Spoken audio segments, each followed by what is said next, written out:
What leads a seasoned political leader to pivot towards the corporate sector? The story of former Australian Prime Minister Scott Morrison's resignation provides a compelling answer. Scott Morrison, having served in Parliament for 16 years, announced his decision to quit Parliament at the end of February.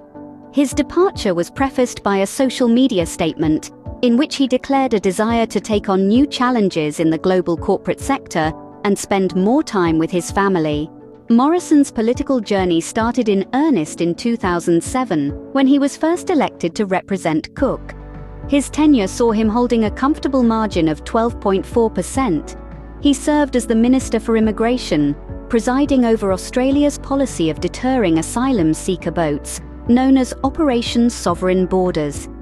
He ascended to the role of Treasurer under Prime Minister Malcolm Turnbull and eventually became Prime Minister himself during a leadership coup.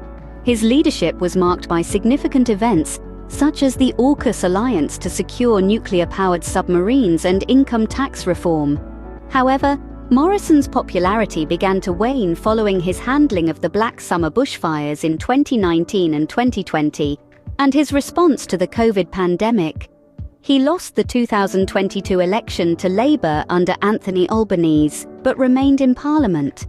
His decision to secretly appoint himself to colleagues' ministries during the COVID pandemic led to him being the first former Prime Minister censured by Parliament in November 2022.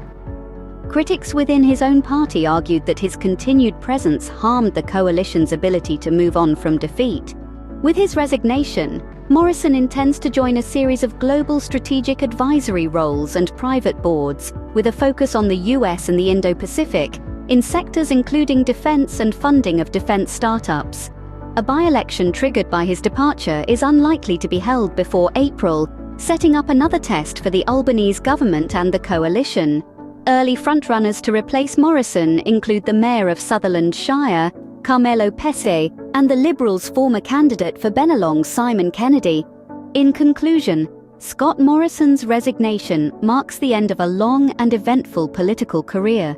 His pivot towards the global corporate sector signifies a new chapter in his professional life. His legacy remains a testament to the complexities and challenges of political leadership.